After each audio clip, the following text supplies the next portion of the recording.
எல்லாத்துக்கும் வணக்கம்மா. ஸ்ரீ பால விநாயகர் மகளிர் பள்ளிப்பாளையம்.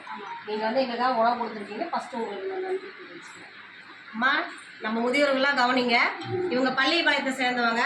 ஸ்ரீ பால விநாயகர் அப்படின்னு மகளிர் குழு நடத்திட்டு வராங்க. 13 நபர்கள் கொண்ட இவங்க வந்து நமக்காக இன்னைக்கு உணவு கொடுத்துருக்காங்க. உணவு மட்டும் இல்லாமல் உடை, மளிகை பொருட்கள் அப்படின்னு சொல்லி நமக்கு இன்னைக்கு உதவி புரிஞ்சிருக்காங்க.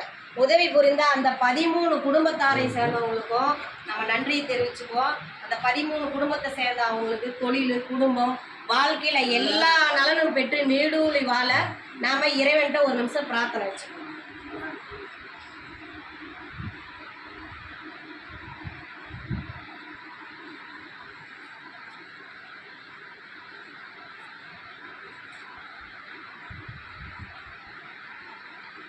எங்கள் முதியோர்கள் சார்பாக உங்கள் அனைவருக்கும் எங்கள் நன்றி. உணவு கொடுத்ததுக்காக உங்களுடைய சேவை எங்களுக்கு இன்னும் தேவைப்படுது. நாங்கள் ஏதாவது எங்களுடைய கோரிக்கை வச்சா உங்களால் முடிஞ்சதை எங்களுக்கு எப்பவும் வழங்குமாறு எங்கள் முதியோர்கள் சார்பாக கேட்டுக்கிறோம். ரொம்ப நன்றி. உங்கள் கையாலேயே எங்கள் பெரியவங்களுக்கு உணவு கொடுங்க. வாழ்க வளமுடன். சாப்பாடு வாங்கிட்டு வச்சுக்கோங்க.